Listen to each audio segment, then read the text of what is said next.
I'm an American woman who was born in the heart of America. I grew up like any other girl, with my mind fixed on the glamour of life in the big city. Eventually I moved to Florida and Miami's South Beach, a hub for those seeking the glamorous life. Naturally, I did what most American girls do. I focused on my looks and appeal, basing my self-worth on the amount of attention I received from others. I exercised vigorously and became a personal trainer, purchased an expensive oceanfront residence, became a regular beachgoer and show-off, and was able to achieve a comfortable and elegant lifestyle. Years passed before I realized that my scale of self-realization and happiness went down as I progressed in my feminine appeal. I was a slave to fashion. I was a hostage to my appearance. As the gap continued to progressively widen between my self-realization and lifestyle, my refuge went from alcohol and partying to meditation, activism and alternative religions, only for the small void to widen into what seemed like a valley.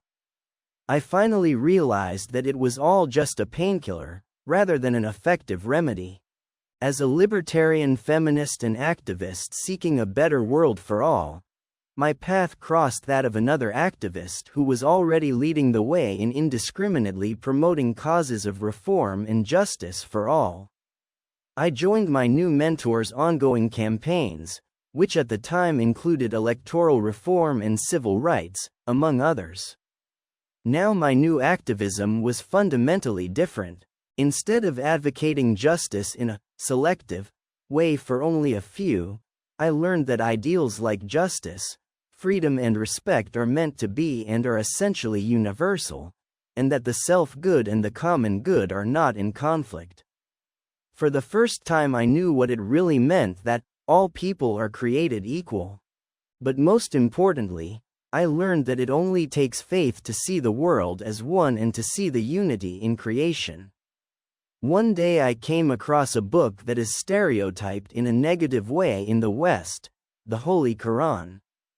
Until then, all I associated with Islam was women covered up in tents, wife-beaters, harems and a world of terrorism.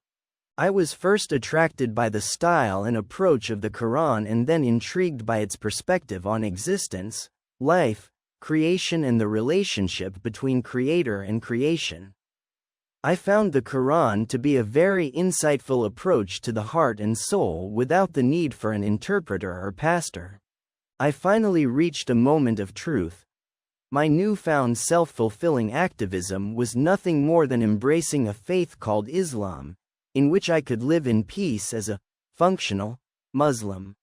I bought a nice long dress and a scarf reminiscent of the Muslim woman's dress code and walked through the same streets and neighborhoods where just a few days before I had walked in my shorts, bikinis or elegant business attire. Although the people, faces and stores remained the same, one thing was remarkably different: the peace I experienced for the first time of being a woman. I felt as if the chains had been broken and I was finally free. I was enchanted by the new looks of admiration on people's faces, replacing the looks of a hunter observing his prey, which I had previously sought. Suddenly a weight was lifted from my shoulders. I no longer spent all my time shopping, applying makeup, doing my hair and exercising. Finally, I was free. Of all places, I found my Islam in the heart of what some call the most scandalous place on earth, which makes it all the more dear and special. Soon the news began about politicians, Vatican clerics, libertarians and supposed human rights and freedom activists condemning the hijab veil as oppressive to women, an obstacle to social integration and, more recently, as one Egyptian official called it, a sign of backwardness. I find it extremely hypocritical when some people and supposed human rights groups rush to defend women's rights when some governments impose a certain dress code on women, and that these same freedom fighters look the other way when women are being deprived of their rights, work and education just because they have chosen to exercise their right to wear the hijab. Today I continue to be a feminist, but a Muslim feminist, who calls on Muslim women to assume their responsibilities in providing all the support they can to their husbands, so that they are good Muslims. Raise their children as worthy Muslims who can enlighten all of humanity once again. Enjoy good, any good, and forbid evil, any evil. Speak uprightly and stand up against any evil, to fight for our right to wear the hijab and please our Creator in whatever way we choose. But it is also very important that we bring our experience with the hijab to women who have never had the chance to understand what it means to wear it and why we so dearly embrace it. Like it or not, women are virtually bombarded with dress from minimal to nothing styles in all media everywhere in the world. As a former non-Muslim, I insist on women's right to also know about the hijab, its virtues and the peace and happiness it brings to a woman's life, as it did to me. Yesterday the bikini was the symbol of my freedom, when in reality it only liberated me from my spirituality and true value as a respectable human being. I couldn't be happier to put aside my bikini on South Beach and the glamorous, Western lifestyle to live in peace with my Creator and enjoy life among human beings as a person of value.